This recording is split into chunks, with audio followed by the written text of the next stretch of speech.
Draft lottery and thus the right to select Cooper Flagg with the #1 pick in the upcoming NBA draft. The 1.8% was the fourth lowest odds to win the lottery since it began in '85. Dallas jumped 10 spots to win, the biggest jump by any team since the format changed 6 years ago. The unlikely victory in the lottery comes again 3 months after one of the most controversial trades of all time. This was the reaction from the Mavericks front office when it happened. Will be made by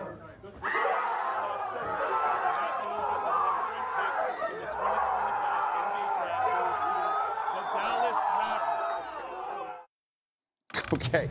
So they were a little bit excited, to say the very least. And you were telling a great story this morning. Those of us who go back to the first ever draft lottery when the Knicks got Patrick Ewing, and they showed it last night, Dave DeBusschere standing up in 1985. It was the anniversary of that. And it was that was actually a great draft. The draft had Chris Mullin and a bunch of other guys. But one way or another, you were telling a great story about a conversation you had with then Commissioner David Stern. Yeah, I was doing a story about that lottery, and I asked David Stern about that moment. I said, what were you thinking when the placard came out and you realized the Knicks were going to win the rights to Patrick Ewing? He said, I thought, oh, my God, they're going to wonder, how did I do it?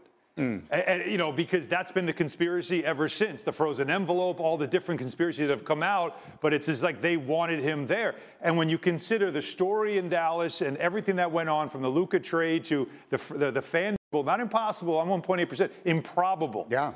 And yet it happened. And so I imagine Adam Silver is thinking the same thing that his predecessor did, David Stern.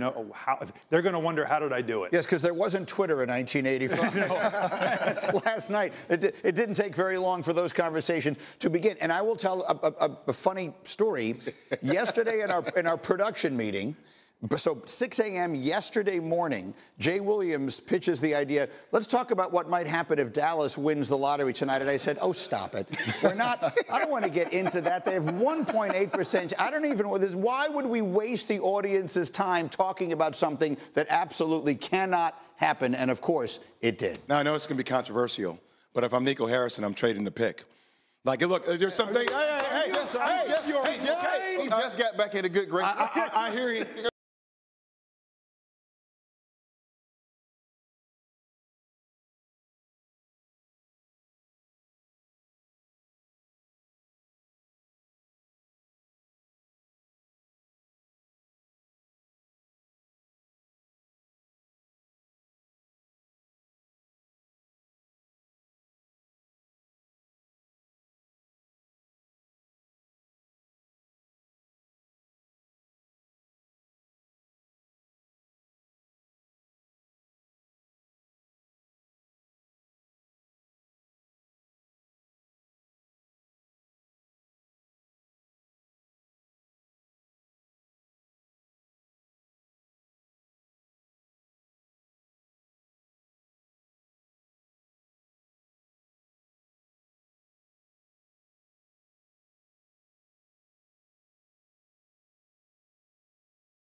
But you might not need it right now. Think about it. Kyrie Irving is going to miss most of next season. So your window might not even be next season. Your window might be 2 seasons from now, which is when he'll have a year experience under his belt. Your mentality is why the Detroit Pistons passed on Carmelo Anthony. Might be 2 seasons from now, which is when he'll have a year experience under his belt. Your mentality is why the Detroit Pistons passed on Carmelo Anthony, because they thought they were in a championship window. The Detroit Pistons. Well, I'm just saying, they were in a championship window.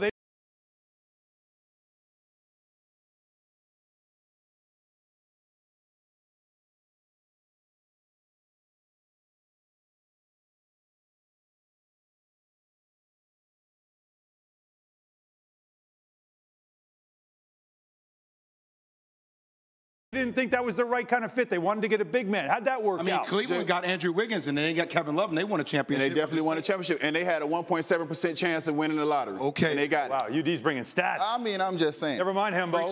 I'm just saying. UD's been doing his homework. So Yes. you're suggesting is that within the span of 5 months or whatever it would be, that the Dallas Mavericks should trade away You can't even get it out. Luka Doncic and First Cooper off, Flag. wait. First off, I was never on board with trading away ready Luka for that. Doncic. No one was. Obviously, Nico saw something that we didn't. Right. But I am offering the suggestion of looking at trade packages for Cooper Flag. Cooper Flag.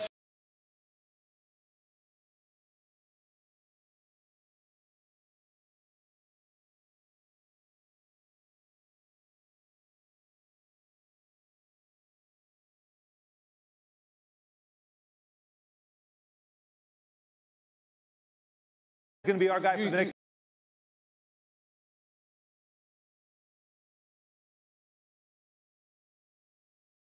Proving it. You're getting a guy who's won in a small market without a big three. He's done it by himself, where most guys go package with other superstars. He did it by himself. I want the in Milwaukee. And I just want to hold Without you, a big I three. want I just want to hold you accountable. Giannis, generational player. Yes. LeBron, generational player. KD, generational player. Proven. Are you saying Cooper Flag is going to be one of Yes. those three? Yeah, I got to believe that. Them cups I'm not looking sure like about he that switched yet, with you. even though- He switched Yeah, cups. yeah. with you. Here's what He I'm need looking some of like. this Yeah, he Henny. switched Go ahead. cups. You say that. If Cooper Flag, absolutely, this is not in any way meant to sound negative towards him. No. If he maximizes everything he could possibly be, maybe he'll be able to be somewhere close the to as surface. good as Giannis. Giannis is one of the 2 or 3 best players Thank in the you. league. Yes. The generation. And he's a multi-time MVP. He's also 10 years older. He is 10 years older, and that is a fact. Okay, Don't I look have like to he's hold- slowing down to me, though. Let me pause this I'm here sorry. for one I brief get a second. gift so hot. We have so Can't give it much away. more to come on what is an absolute reshaping of the NBA as we know it in so many ways, and some of them awful. Again, what does the lottery mean for the future of the Greek Freak in a variety of ways? Wendy will have that. Plus, the Knicks, someone here is ready to admit he was wrong. You will hear his apology as we continue. It was a crazy night at the Garden. We got to get to San Francisco and what happened in Golden State as well. Wild morning. Bill Thanks for Donahue being over there along with for the the ride. Get up on ESPN. Here they are.